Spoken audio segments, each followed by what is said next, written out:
नमस्कार, मैं हूं समृद्ध मिश्रा और आपका स्वागत है इंडिया वॉइस पर। वक्त तो चला है देवभूमि समाचार का। तो शुरुआत करते हैं बुलेटिन की पहली खबर के साथ। देहरादून की राजपुर रोड में जीएसटी बचत उत्सव के उपलक्ष्य में आयोजित जागरूकता कार्यक्रम में सीएम पुष्कर सिंह धामी ने हिस्सा लिया और वहां पर व्यापारियों से भी संवाद स्थापित किया। देखिए क्या कुछ कहा। ऐसा प्रावधान किया जाएगा कि देशवासियों को उसका लाभ होगा, आम नागरिकों को लाभ होगा, मध्यम वर्ग के लोगों को लाभ होगा और उच्च वर्ग के लोग भी उससे लाभान्वित होंगे।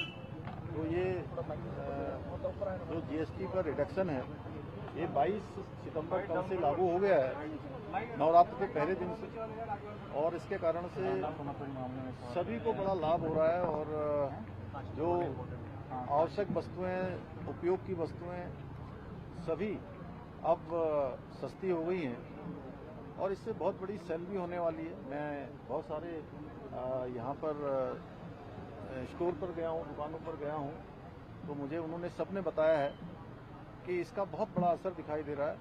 लोग मोदी जी का धन्यवाद कर रहे हैं क्योंकि व्यापारियों की भी मांग थी कि इस पर रिडक्शन हो। ऐतिहासिक और क्रांतिकारी निर्णय लिया गया है। ये लोगों की बचत का भी एक बहुत बड़ा माध्यम बनेगा और इससे जीएसटी भी बढ़ेगी और जीएसटी में भी संग्रहण अधिक होगा क्योंकि सेल अधिक होगी। साथ ही जीएसटी राज्य का भी जो है इसमें बढ़ेगा। हम आदरणीय प्रधानमंत्री जी का बहुत धन्यवाद करते हैं कि उन्होंने आम जनता और सामान्य जनता के हित में बहुत बड़ा क्रांतिकारी निर्णय लिया है। सर, काशीपुर में सपा नेता का नाम आ रहा है इस दंगे में और सपा के कई नेता पकड़े गए हैं, और क्या एक साजिश हो सकती है पूरी, ये सोची समझी? देखिए, जो भी कानून व्यवस्था को अपने हाथ में लेगा उसके खिलाफ कठोर कार्रवाई होगी। पहले भी चाहे बनभूलपुरा में इसी प्रकार का दंगा कुछ लोगों ने करवाने का प्रयास किया था और हम इसीलिए दंगा रोधी कानून भी राज्य के अंदर लेकर आए हैं। जो भी सरकारी संपत्ति, निजी संपत्ति को नुकसान पहुंचाएगा, उस संपत्ति को नष्ट करेगा, उसकी सारी भरपाई उन्हीं दंगाइयों से वसूल की जाएगी। और यहाँ पर काशीपुर में भी निश्चित रूप से इसी प्रकार का जिन्होंने कानून तोड़ने का काम किया है, कानून व्यवस्था खराब करने का काम किया है, दंगा भड़काने के लिए प्रयास किया है, उनके खिलाफ कानून अपना काम। दुर्भाग्यपूर्ण है कि इस प्रकार से लोगों को भड़काना और दंगा कराना, एक वर्ग विशेष के लोगों को उसके लिए उत्तेजित करना और एक माहौल खराब करना, ये किसी भी कीमत पर कोई भी जो है इसको ठीक नहीं मानेगा। उत्तराखंड में कतई जो है बर्दाश्त नहीं किया। देखिए, जब वो हर मुद्दे पर जो है आरोप लगाते हैं और जब कुछ नहीं मिलता है तो उनको तब भी कहना चाहिए कि नहीं, अच्छा काम हुआ है और इसमें जो है पारदर्शिता के साथ काम हुआ है और जांच में सब सही पाया गया है, तो थोड़ा उन लोगों को भी कहना चाहिए। हम तो प्रदेश में मानसून के बाद टिहरी गढ़वाल जनपद के मार्गों की स्थिति का जायजा जो है वो आपको बताते हैं। तो NH 707 Mussoorie band Kempty fall मार्ग जीवन आश्रम के पास से जो रोड है वो वॉशआउट होने से अवरुद्ध हो गई है। वही NH 34 ऋषिकेश चंबा मोटर मार्ग मलबा आने से अवरुद्ध हो गई है। साथ ही ऋषिकेश बद्रीनाथ मार्ग जो कि NH 7 है पूर्ण रूप से खुला हुआ है।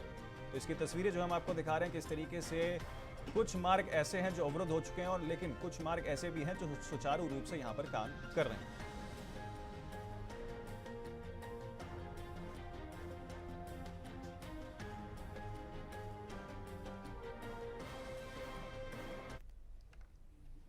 तो उधम सिंह नगर के खटीमा से एक चौंकाने वाला मामला जो है वो सामने आया, जहां काशीपुर ट्रैफिक पुलिस ने बिना हेलमेट स्कूटर सवार महिला का एक 4,500 का ई चालान कर दिया, लेकिन चालान भेज दिया खटीमा के उग्रसेन नाम के व्यक्ति के पास जो कोई और निवासी था। हैरानी की बात यह है कि उग्रसेन के पास स्कूटर नहीं बल्कि मोटरसाइकिल है और वह कभी काशीपुर गया ही नहीं। पीड़ित का कहना है कि या तो ये एक ही नंबर के 2 वाहनों का मामला है या फिर नंबर में किसी अंक की गलती है। इस घटना के बाद अब देखने वाली बात होगी कि क्या ट्रैफिक पुलिस इस गड़बड़ी को कितनी जल्दी और किस तरीके से सुधारती है।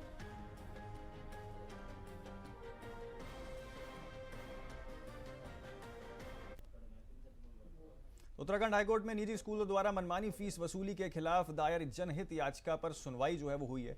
कोर्ट की खंडपीठ ने याचिकाकर्ता को इस विषय पर प्रचार प्रसार करने और अखबारों में प्रकाशित करने के निर्देश दिए हैं ताकि निजी स्कूल अपना पक्ष कोर्ट में प्रस्तुत कर सकें। अगली सुनवाई के लिए 31 अक्टूबर की तिथि निर्धारित की गई है।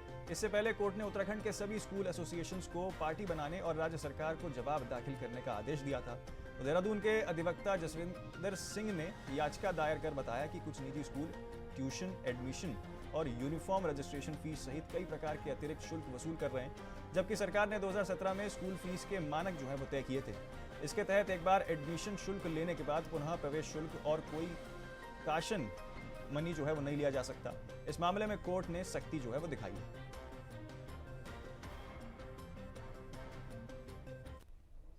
उत्तराखंड में जो भी प्राइवेट स्कूल्स हैं उनमें कैपिटेशन फीस कई रूप में चार्ज की जा रही है। कई में रजिस्ट्रेशन फीस, एडमिशन फीस और कई बार रिपीटेड एडमिशन फीस है और सिक्योरिटी फीस और कई नामों से ये है। उसके लिए हमने ऑनरेबल कोर्ट के सामने पिटीशन लगाई थी। ऑनरेबल कोर्ट ने पिछली डेट पे सभी स्कूल्स की जो एसोसिएशंस हैं उनको पार्टी बनाने का ऑर्डर किया था। तो आज वो एसोसिएशंस ऑनरेबल कोर्ट के सामने आई हैं और आज कोर्ट ने हमें ये भी डायरेक्शन दिया है कि हम एक न्यूज़पेपर पब्लिकेशन कर दें, जिससे कि अगर कोई भी ऐसे इंटरेस्टेड स्कूल्स हैं उनको ये खबर हो कि ये PIL ऐसी ये चल रही है, तो अगर वो अपना पक्ष रखना चाहते हैं तो वो रख लें। अदरवाइज ऑनरेबल कोर्ट जो है आगे इसमें सुनवाई करेगी। कोर्ट को हमने 2017 और 2024 के 2 ऑर्डर जो उत्तराखंड गवर्नमेंट ने ही निकाले हैं वो भी हमने दिखाए थे। उसमें कैपिटेशन फीस स्ट्रिक्ट रूप से मना किया गया है। डायरेक्टर एजुकेशन ने ये निकाले हैं और ट्रांसपोर्ट कमिश्नर देहरादून को ये रिक्वेस्ट की गई थी कि एक जो बस फीस है वो यूनिफॉर्म होनी चाहिए, तो वो भी नहीं ली जा रही है। तो कोर्ट ने ट्रांसपोर्ट कमिश्नर को ऑर्डर किया है कि 31 अक्टूबर जो अगली डेट है तब तक ये डिसीजन लेके। खबर रुड़की से है, जहां के पिरानकलिया क्षेत्र के बेड़पुर चौराहे पर सभी वर्ग के लोगों ने करण मेहरा के खिलाफ जोरदार प्रदर्शन किया है। इस दौरान उन्होंने करण मेहरा मुर्दाबाद के नारे लगाते हुए पुतला दहन किया। एडवोकेट विनोद कुमार ने बताया कि करण मेहरा ने IG गढ़वाल, जो कि दलित समाज से संबंध रखते हैं, पर अनुसूचित और आपत्तिजनक टिप्पणी की थी। इस टिप्पणी से पूरे समाज में भारी आक्रोश व्याप्त है। लोगों ने मिलकर जो है इस तरह की असामाजिक बातों का कड़ा विरोध किया। विनोद कुमार ने कहा कि किसी समुदाय के ऐसे नेताओं के खिलाफ एकजुट हैं जो समाज में विभाजन पैदा करते हैं। उन्होंने ये भी स्पष्ट किया है कि जब तक करण मेहरा माफी नहीं मांगेंगे तब तक विरोध प्रदर्शन जारी रहेगा।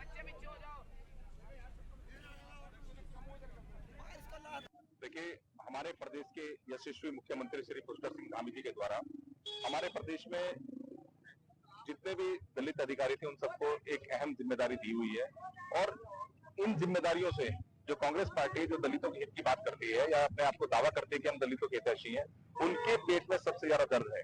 जितने भी कांग्रेस के नेता हैं और खासकर मैं करण मेहरा जी के बारे में कहना चाहूँ, करण मेहरा ने जो ये अनाप शनाप जो बयान दिए हैं एक हमारे दलित पुलिस अधिकारी के खिलाफ, ये इसकी मैं घोर निंदा करता हूं और आज उसी के ही उपलक्ष्य में आज हमने करण मेहरा का पुतला दहन किया है। और हमारे यशस्वी मुख्यमंत्री जी के द्वारा आप देख रहे हैं कि प्रदेश के अंदर दलित और मुस्लिमों के सबके लिए जो पिछड़े गरीब जो लोग हैं उनके सबके लिए सरकार काम कर रही है और कांग्रेस पार्टी केवल इस बात का दम भरती है कि हम दलितों के लिए काम कर रहे हैं। लेकिन आज उनका वास्तविक चेहरा सामने आया है कि किस तरीके से उनके दिल के अंदर घृणा भरी हुई है और किस तरीके से उनका एक कार्य है। और हम लोग जो है पूरे समाज, सब समाज इकट्ठा होकर के कांग्रेस पार्टी का विरोध करती है, ऐसे नेताओं का विरोध करती है और जब तक वो माफी नहीं मांगेगा हम लोग धरना प्रदर्शन जारी रखेंगे। जय भीम। जनता के लिए क्या भाई, हम लोग जिसको बुरा लगेगा, जो दलित अधिकारी के खिलाफ कोई बोलेगा, तो हम लोग सब एकजुट होकर के सब काम करेंगे। आप देख रहे हैं कितने पूरे जिले भर में, पूरे प्रदेश भर में उनके खिलाफ प्रदर्शन हो रहे हैं। एकजुटता के साथ हम इसका परिचय देंगे और शांति व्यवस्था बना के रखेंगे, कोई ऐसा कार्य नहीं करेंगे। लेकिन जो जिस आदमी ने इस तरह की बयानबाजी की है। एक बहुत छोटा सा ब्रेक ले रहे हैं, जल्द लौटेंगे, आप बने रहिए इंडिया वॉइस के साथ। तो आपका स्वागत है। छोटे से ब्रेक के बाद आगे बढ़ते हैं बाकी खबरों की ओर। तो खबर हल्द्वानी से है, जहां कांग्रेस नेता और विधायक सुमित्र देश ने केंद्र सरकार की नीतियों पर गंभीर सवाल उठाए हैं। उन्होंने कहा कि GST को वन नेशन वन टैक्स बताकर लागू किया गया था, लेकिन आज छोटे और मध्यम कारोबारी इससे सबसे ज्यादा प्रभावित हैं। टैक्स स्लैब की जटिलता और बढ़ते बोझ के कारण व्यापारी आर्थिक संकट में जूझ रहे हैं। सुमित ने आरोप लगाया कि सरकार ने GST सुधार को सही ढंग से लागू नहीं किया है, जिससे कारोबारियों को भारी नुकसान हुआ है। साथ ही उन्होंने कहा कि H1B वीजा नीति को भी चिंता का विषय बताया है। अमेरिका में भारतीय प्रोफेशनल्स के लिए वीजा नियम सख्त होते जा रहे हैं, जो युवाओं के भविष्य और देश की अंतर्राष्ट्रीय साख पर जो है एक खास असर डाल रहा है। उन्होंने केंद्र सरकार से मांग की है कि इन दोनों महत्वपूर्ण मुद्दों पर तत्काल और प्रभावित कदम उठाए जाएं, ताकि व्यापारियों और युवाओं को राहत मिल सके।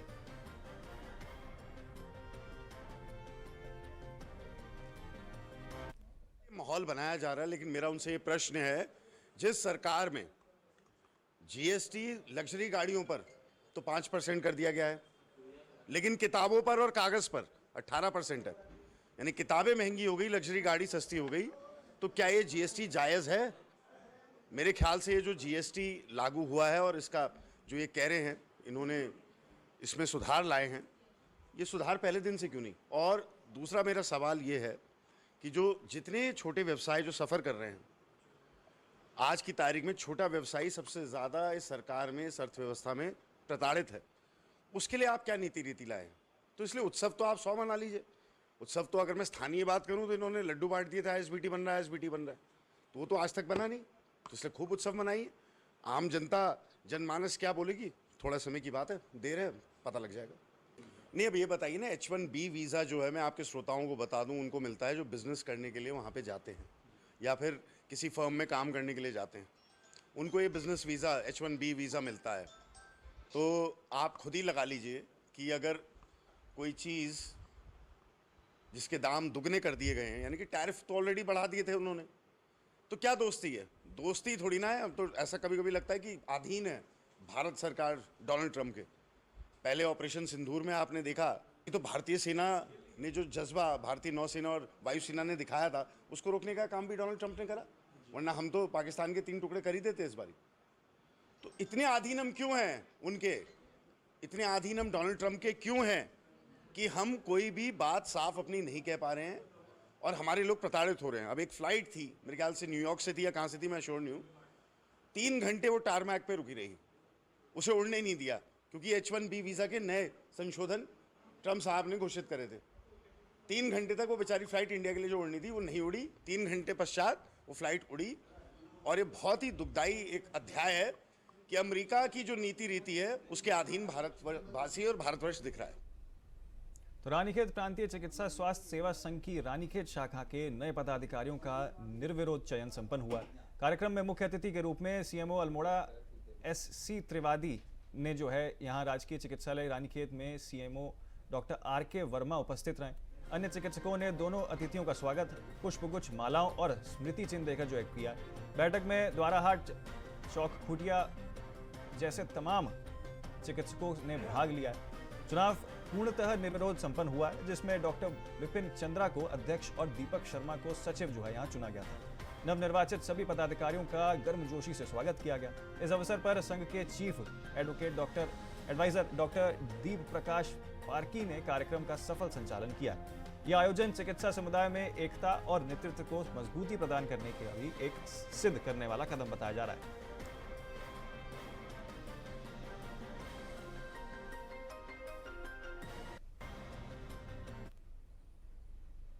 तो खबर डोईवाला से है, जहां के शहीद दुर्गा मल्ला राजकीय स्नातकोत्तर महाविद्यालय में आज छात्र संघ चुनाव के लिए नामांकन प्रक्रिया जो है वो आयोजित की गई थी। आगामी 27 सितंबर को छात्र संघ चुनाव संपन्न होंगे।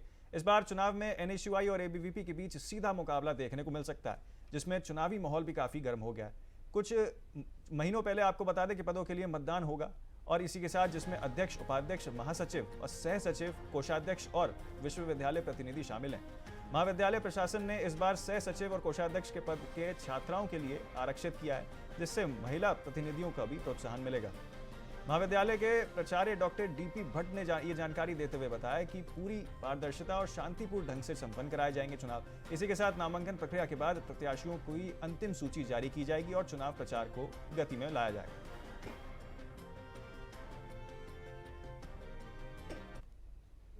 चुनाव की अधिसूचना 20 सितंबर को शाम के 5 बजे जारी कर दी गई है, और आज जो है, आज 22 तारीख है, 22 तारीख को आज से जो है बिक्री, नामांकन पत्रों की बिक्री है, ये 11 बजे से शुरू होकर के 3 बजे तक चलेगी।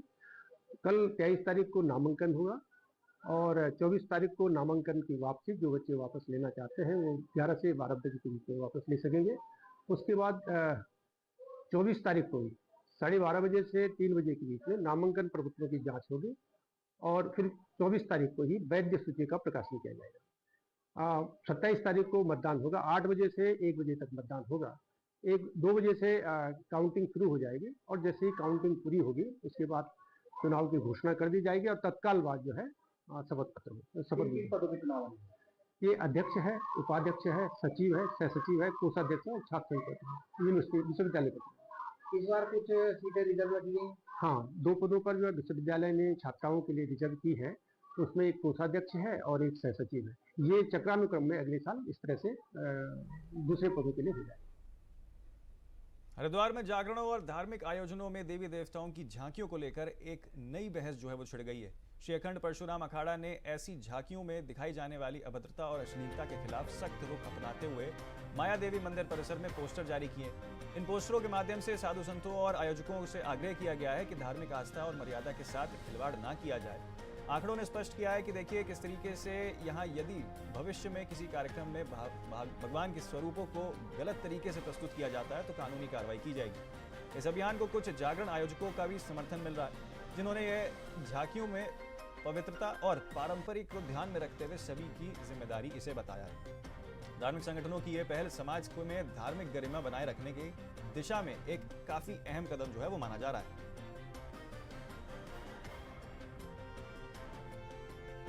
देखिए, ये पोस्टर लॉन्च इसलिए किया गया है कि हमारे सनातन धर्म में जो हिंदू है ना, जो हिंदू के बड़े बड़े ठेकेदार हैं, वो सो चुके हैं।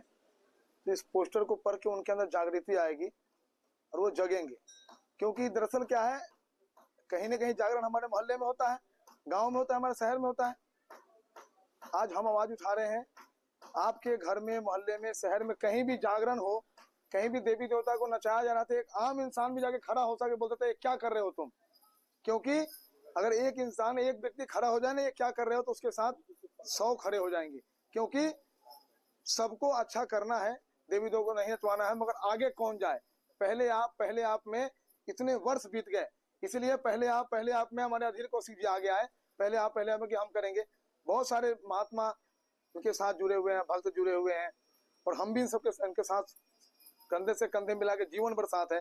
क्योंकि सत्य सनातन की रक्षा करना सिर्फ मुसलमानों को मारना नहीं होगा, हिंदुओं को भी सीखना पड़ेगा कि हमारे सनातन धर्म में क्या है। हमारे भोलेनाथ तांडव करते थे, नाचते नहीं थे। जब तांडव होता है तो भी देखो उत्तराखंड में क्या हो रहा है। मैं सभी को, देशवासियों को पावन नवरात्रि, पहले नवरात्रि की बहुत बहुत बधाई, शुभकामना। जैसे अपने प्रांगण में, अपने घरों में, अपनी दुकानों पर हमने माँ की जोत जलाई है, वही आपके हृदय में जोत जलनी चाहिए। ये सनातन धर्म भारत राष्ट्र है, जिस हम विश्व गुरु की बात कर रहे हैं। पहले अपने मन को तो, हृदय को पवित्र करें। पवित्र जब होगा जब आप ये नौटंकी बंद करेंगे। जैसे रामलीला का मंच है, वहाँ मर्यादा पुरुषोत्तम राम जी का राम मंचक होता है, तो उनके आदर्श को मानकर, मर्यादा में रहकर आप रामलीला करिए। रामलीला पे बहुत सुंदर सुंदर भजन है, उन पे आप भजन करते हुए करिए। लेकिन वहाँ जो फिल्मिस्तान के गाने, बुरी ऐसी कला प्रस्तुत कर रहे हैं, वो रामलीला खत्म होने के बाद हमारा दिल टूट गया। अब हमने FI दर्ज करनी शुरू की है, हमने विज्ञापन भी देना शुरू करा है। जिस हल्के में जिस पे ये हो रहा होगा उस पर मुकदमा कायम कराएंगे। अगर उससे बाज आ गए ठीक है, हम हाथ जोड़ना भी जानते हैं और हाथ खोलना भी जानते हैं। हम हर चीज़ से इन्हें सबक सिखा के रहेंगे। जो भी शोभा यात्रा अश्लील भजनों पे, अश्लील गानों पे अगर वो इष्ट देवता का स्वरूप बना के सड़कों पे, ट्रैक्टरों पे नचाएंगे तो उनका इलाज विधिवत करेंगे। यूके SSSC पेपर लीक मामले को लेकर अब राजनीतिक हलचल भी तेज हो गई है। आपको बता दें कि जनसंघर्ष मोर्चा अध्यक्ष एवं JVME के पूर्व उपाध्यक्ष रघुनाथ सिंह नेगी ने इस पूरे मामले में गंभीर आरोप लगाए। उनका कहना है कि इतनी सुरक्षा के बावजूद पेपर लीक होना कहीं न कहीं मिलीभगत और सांठ-गांठ की भी ओर इशारा करता है। रघुनाथ सिंह नेगी ने कहा कि पूर्व में भी बेरोजगार आंदोलन के दौरान फंडिंग का मामला जो है वो सामने आया था, जिसकी पुष्टि तत्कालीन देहरादून SSP दिलीप कुंवर ने की थी। नेगी ने आशंका जताई है कि इस बार भी कहीं न कहीं कुछ चेकिंग सेंटर्स में भूमिका जो है वो इसकी हो सकती है। उन्होंने सवाल उठाया कि आखिरकार बेरोजगार आंदोलन और तमाम फंडिंग मामले में बार बार कोचिंग सेंटर्स का नाम क्यों सामने आता है और उनकी असली मंशा क्या है। पेपर लीक को लेकर अब राजनीतिक हलचल तेज, जहां पर अब कहीं न कहीं JMVN के पूर्व उपाध्यक्ष ने गंभीर आरोप यहां पर लगाए।